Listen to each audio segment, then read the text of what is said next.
संसद का 3 दिवसीय विशेष सत्र बुलाया गया है। आइए आपको बताते हैं कि कौन कौन से 3 विधेयक संसद में पेश होने हैं। पहला, केंद्र शासित प्रदेश कानून विधेयक 2026, जिसमें संशोधन होना है। इसके तहत दिल्ली, जम्मू कश्मीर और पुडुचेरी की विधानसभाओं में महिलाओं के लिए 33% आरक्षण तय करना है। दूसरा है संविधान संशोधन विधेयक। ये 131वां संशोधन है। जनसंख्या की नई परिभाषा, बढ़ती आबादी के मद्देनजर संसद में सदस्यों की संख्या को बढ़ाना इसका मकसद है। और तीसरा है परिसीमन विधेयक 2026। लोकसभा और विधानसभाओं में सीटों की संख्या बढ़ाने पर इसमें योजना है सीटों का फिर से निर्धारण होगा।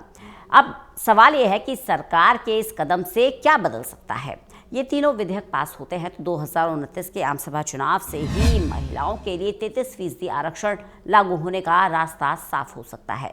ये प्रस्ताव 2023 में पारित नारी शक्ति वंदन अधिनियम पर आधारित है, जिसमें महिलाओं के लिए 33% आरक्षण का प्रावधान था।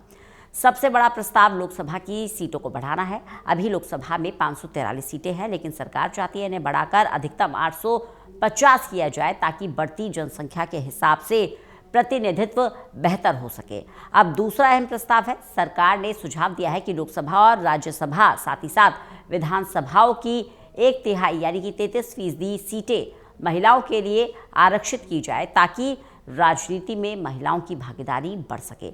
हालांकि उस कानून को लागू करने की शर्त ये थी कि पहले नई जनगणना और उसके बाद परिसीमन हो। उस समय चिंता जताई गई थी कि ये आरक्षण लागू होने में काफ़ी समय लग सकता है। अब जब नए विधेयक के जरिए सरकार उस प्रक्रिया को तेज करना चाहती है, ताकि 2029 के आम चुनाव तक महिलाओं को आरक्षण मिल सके, तो इसको लेकर चर्चा भी हो रही है, विरोध भी हो रहा है और ये भी कहा जा रहा है कि विपक्ष को साथ नहीं लिया जा रहा। अब एक सवाल यह है, इससे कैसे बदलेगी राजनीतिक दशा और दिशा। दरअसल दक्षिण भारत के कई राज्यों को डर है कि जनसंख्या के आधार पर सीटों का बंटवारा होने से उनकी राष्ट्रीय स्तर पर ताकत कम हो सकती है। हालांकि सरकार का कहना है सीटें घटेंगी नहीं, बल्कि सभी राज्यों की सीटें बढ़ेंगी, जिससे संतुलन बना रहेगा। फिर भी क्षेत्रीय दल इसे अपने प्रभाव में संभावित कमी के रूप में देख रहे हैं। कुल मिलाकर ये सिर्फ एक विधेयक नहीं, बल्कि आने वाले समय की राजनीति की दिशा तय करने वाला कदम होगा।